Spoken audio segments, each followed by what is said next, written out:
वेदांत दर्शनम तृतीयाध्याय चतुर्थ पाद। प्रश्न।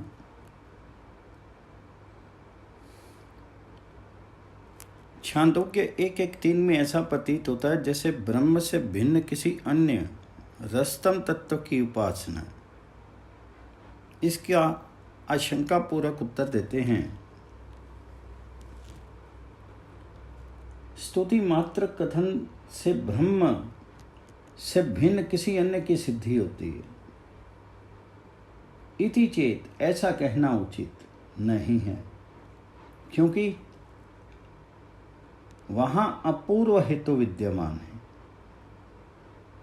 जैसे छांदोग्य 1:2-3 अर्थात सभी रसों से भिन्न रसों का भी रसतम 8वां रस उद्गीत ओम है। ओम है वह सबसे उत्तम, सबसे उच्च स्थानीय है।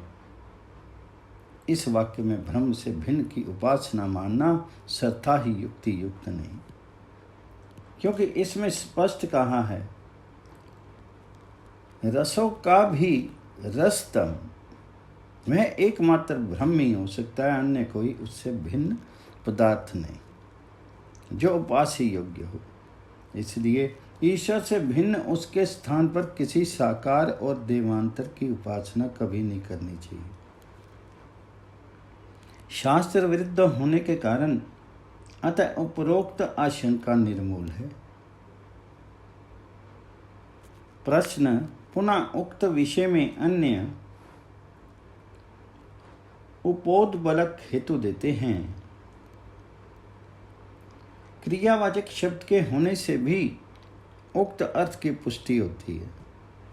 जैसा कि छांदोग्य में कहा है, ओंकार वाच्य ब्रह्म की उपासना करें, उससे भिन्न उसके स्थान पर किसी अन्य को अपना उपास्य देव नहीं माने, क्योंकि साकारवान वस्तु कभी सर्वज्ञ, सर्वव्यापक आदि गुण विशिष्ट ईश्वर नहीं हो सकती। इसलिए उद्गीत शब्द से किसी अन्य उपास्य देव की सिद्धि नहीं जाननी चाहिए, ऐसा आचार्य को अभिप्रेत है। प्रश्न।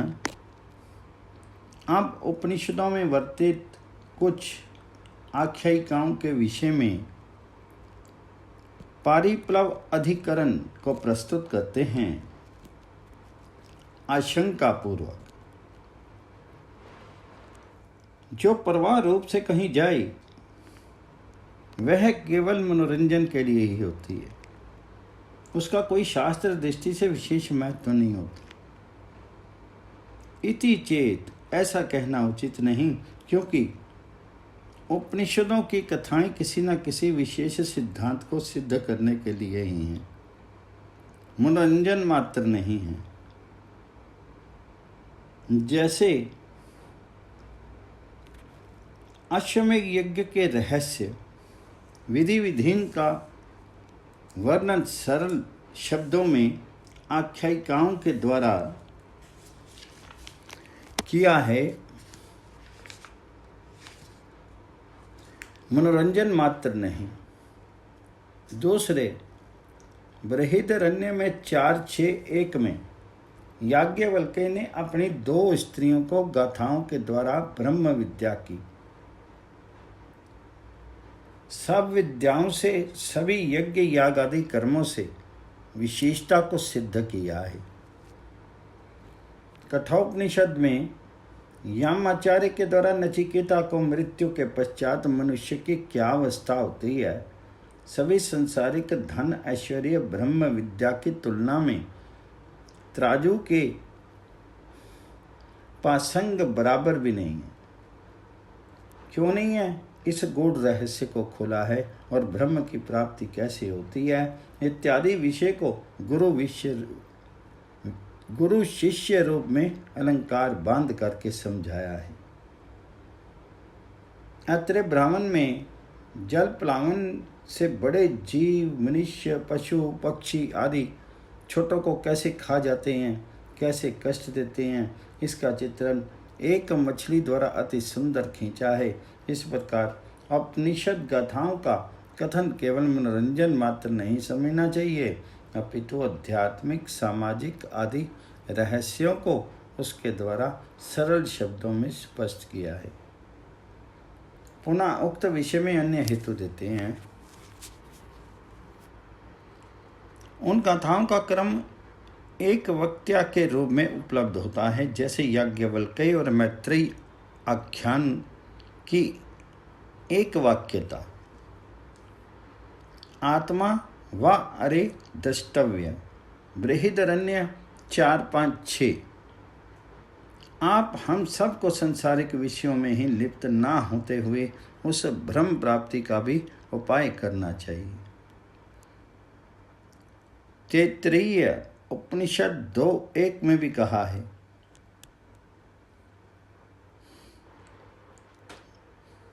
ब्रह्मवेता को उस पर ब्रह्म आनंद स्वरूप परमात्मा को प्राप्त होते हैं इत्यादि अनेक प्रमाणों से उपनिषद वाक्यों की एक वाक्यता अध्यात्म विद्या के लिए उपयोगी होना सिद्ध है।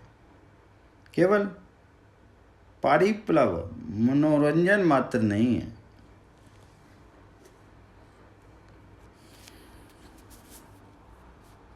प्रश्न, मुंडक 1-2-7 में प्लवा यज्ञ रूपा इत्यादि वाक्य में यज्ञ आदि कर्मों को हे क्यों कहा है, इसका उत्तर देते हैं। नीचे से यज्ञ याग आदि कर्मों का मोक्ष फल प्राप्त कराने में सता स्वतंत्र नहीं है। अग्निहोत्र आदि कर्म सता ही हे हैं, ये भी नहीं है। केवल मुक्ति की दृष्टि से उनकी अपेक्षा नहीं मानी है, क्योंकि मुक्ति के लिए ज्ञान को ही मुख्य माना है, जैसा कि पूर्व विस्तार पूर्वक वर्णन कर रहे हैं। यदि यज्ञ आदि सर्था हे होते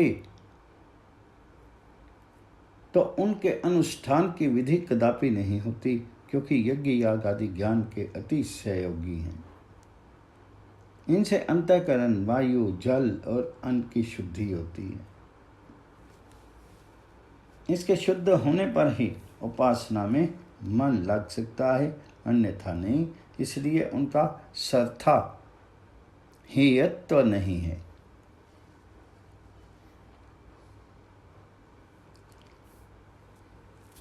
प्रश्न, पुनः उक्त विषय में अन्य हेतु देते हैं।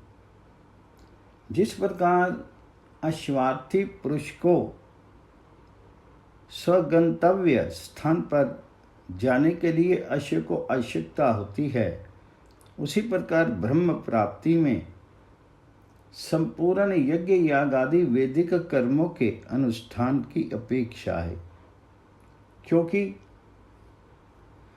यज्ञ आदि श्रुते मुमुक्षु के लिए उक्त कर्मों के अनुष्ठान का भी श्रुति में वर्णन किया है। जैसे बृहदरण्य 4:4-2 में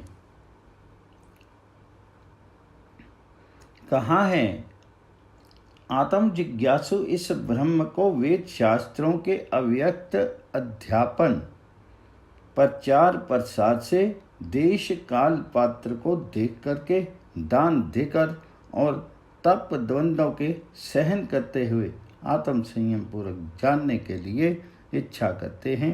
इस प्रकार वेद अध्ययन, दान, यज्ञ और तप ये सब ज्ञान के अति सहयोगी हैं।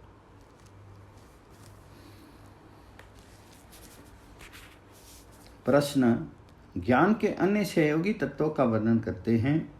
यज्ञ आदि के साथ साथ मुमुक्षु पुरुष को शम दम आदि साधन संपन्न भी होना आवश्यक है, क्योंकि उनका भी शास्त्र में अनुष्ठान करने का विधान किया है।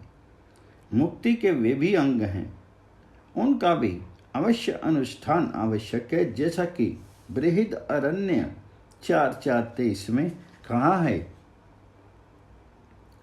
शम मन की चंचलता को रोकना, दम इंद्रियों का दमन करना, इंद्रियों का दास ना बने, स्वामी बने, ये हमारे वश में हों, हम इनके वशीभूत ना हों।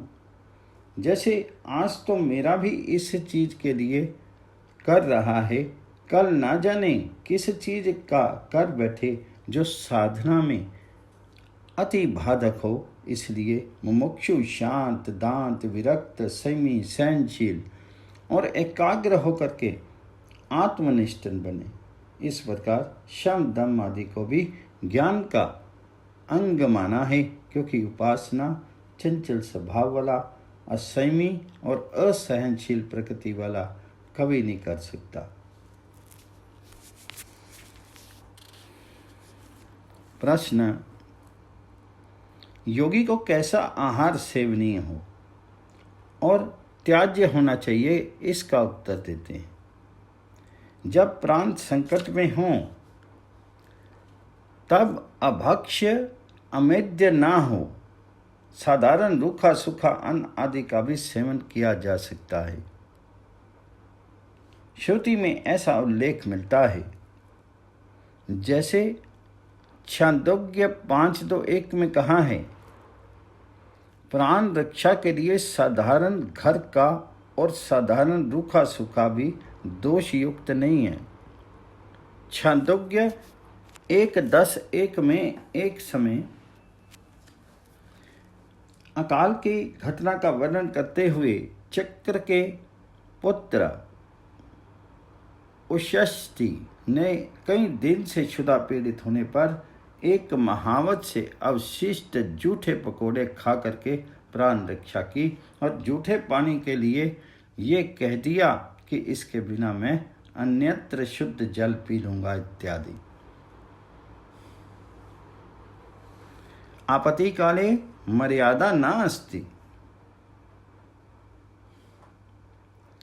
आपत्ति के काल में कुछ मर्यादाओं के पालन में अंतर हो सकता है, जैसे स्नान आदि कर ही संध्या यज्ञ करें, परंतु पानी के अभाव में और घृत सामग्री के अभाव में भी संध्या यज्ञ के मंत्र उच्चारण तो अवश्य कर लें।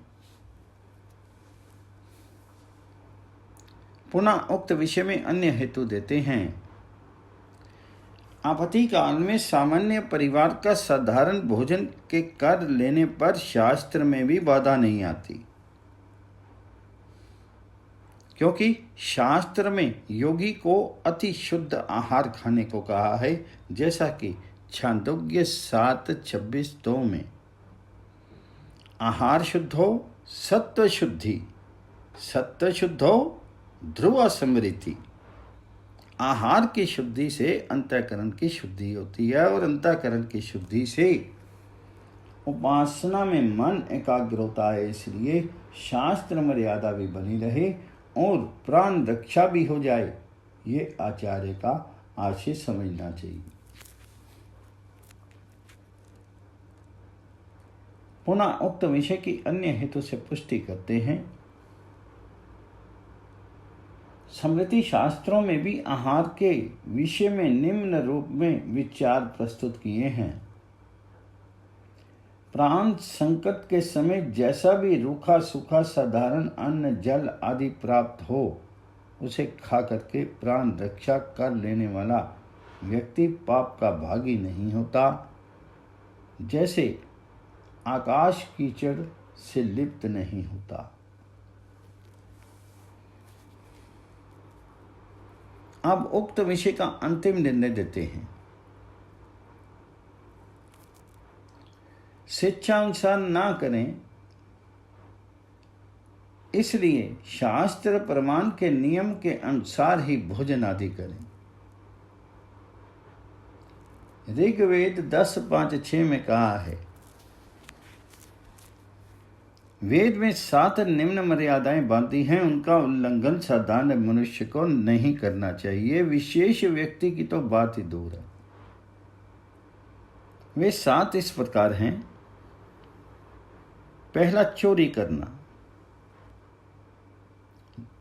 पर स्त्री गमन, ब्रह्म हत्या, भ्रूण हत्या, सुरापान, जुआ, अर्थात चौपट खेलना, जो सब कुछ धन आदि को चौपट नाश कर दे,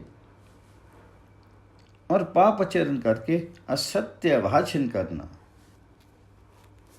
यदि खान पान आदि में यथेच्छ करेगा तो सुरापान आदि में प्रवृत्ति होगी, मांस में होगी, फिर व्यभिचार भी करेगा। इस प्रकार उसका पतन होता ही चला जाएगा। इस कारण से शास्त्र मर्यादा भंग का भी दोष होता हुआ महानरकगामी होगा। इसी आधार पर मनुस्मृति 11:15 में कहा है, वेदज्ञ उपासक महान व्यक्ति दूषित अपवित्र अन्न, शराब, मांस आदि का सेवन कभी नहीं करे, क्योंकि अपवित्र शराब, मांस आदि राक्षस और पिशाच के होते हैं। इसलिए योगी व मनुष्य को प्राण संकट आने पर भी शराब, मांस आदि बल, बुद्धि, धन नाशक, दूषित पदार्थों का कभी सेवन नहीं करना चाहिए। प्रश्न, अब आत्मोन्नति में सभी के लिए आश्रम मर्यादाओं के पालन करने के लिए कहते हैं। प्रत्येक के लिए अति उपयोगी होने से आश्रम कर्म अपि जिस भी आश्रम में हो उसके कर्मों का भी पालन अवश्य करना चाहिए, ऐसा शास्त्र द्वारा विहित है। जैसा कि प्रश्न उपनिषद 1:5 में कहा है, तपसा ब्रह्मचर्येन, तप द्वंद्वों के सहने से, अखंडित ब्रह्मचर्य सदाचार के लिए पालन से और ईश उपासना द्वारा ब्रह्म ज्ञान को प्राप्त करके प्रकाश आनंद लोक को जीत लेते हैं, मुक्त हो जाते हैं।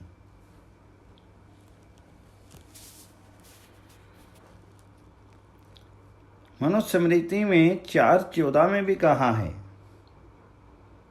विदोदितम सकम करम नित्यम, वेदोक्त यज्ञ यागादि कर्मों का अनुष्ठान नित्य आलस्य रहित स्वशक्ति के अनुसार अवश्य करना चाहिए, क्योंकि यह ब्रह्म प्राप्ति में अत्यंत सहयोगी हैं।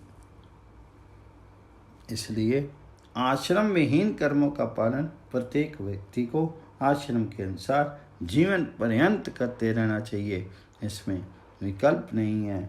जब से आश्रमों की मर्यादा भंग की है,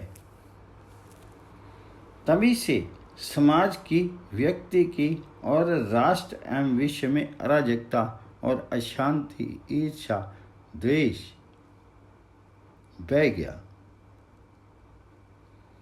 और बढ़ता चला गया। इसलिए पूर्ण सुख शांति चाहते हो तो वरन आश्रमों की मर्यादाओं का पालन राजशक्ति द्वारा दृढ़ता से किया और कराया जाए, तभी राष्ट्र में उपरोक्त दोषों की निवृत्ति होगी। न केवल एक ही राष्ट्र में अपितु समस्त विश्व में सुख, शांति और विकास होगा। पुनः उक्त विषय में अन्य हेतु देते हैं। उपासक को उपासना के अति उपयोगी हैं, इसलिए आश्रम विहित कर्मों का अनुष्ठान अवश्य करना चाहिए, क्योंकि जिन कर्मों को ज्ञान उत्पत्ति में सहकारी कहा है वे आश्रम कर्म ही हैं, तद भिन्न नहीं। इस कारण उनकी अपेक्षा करना उचित नहीं है। प्रश्न, पुनः उक्त विषय में भी अन्य हेतु देते हैं। सब प्रकार से भी वे ज्ञान और कर्म ही दोनों मिलकर के मुक्ति के साधक हैं, क्योंकि उभय लिंगात अर्थात शास्त्रों में दोनों का ही उपदेश आया है। जैसे यजुर्वेद 31:16 में कहा है, ब्रह्म जिज्ञासु यज्ञ आदि द्वारा उस यजनीय प्रभु की उपासना करते हैं, क्योंकि ये कर्म सबसे उत्तम है और मुक्ति के साधक हैं। जैसे पूर्व ऋषि मुनि इनका अनुष्ठान करके मुक्त हुए, वैसे ही इनका अनुष्ठान करने वाले भी मुक्ति को प्राप्त होंगे। इसमें किंचित मात्र भी संशय नहीं करना चाहिए। मनुस्मृति में 2:28 में भी कहा है, सांगोपांग वेद अध्ययन, शुभ आचरण रूप नियमों का पालन, अग्निहोत्र आदि कर्मों का अनुष्ठान, नित्य कम से कम 2-2 घंटे प्रातः सायं उपासना, ध्यान करना इत्यादि, इस प्रकार के करने वाले ब्रह्म के साक्षात्कार करने की योग्यता को प्राप्त हो जाते हैं। इसलिए ज्ञान और कर्म के समुच्चय से ही मुक्ति प्राप्त होती है, किसी एक से नहीं, क्योंकि कर्मों के बिना ज्ञान भी अधूरा है। कर्मों से ज्ञान में पूर्णता आती है, तब ज्ञान मुक्ति का साधक होता है। पुनः उक्त विषय में एक हेतु और देते हैं, शास्त्रों में कर्मों का तिरस्कार भी नहीं किया है, इसलिए उक्त अर्थ की पुष्टि होती है, जैसा कि छांदोग्य 8.5.3 में कहा है, ब्रह्मचर्य, सदाचार और शुभ कर्मों के अनुष्ठान से आत्मा शुद्ध होती है, जिससे उसे आत्म बल की प्राप्ति होती है, उसे हानि कभी नहीं होती। इस प्रकार अनेक प्रमाणों से कर्मों को ही नहीं कहा है,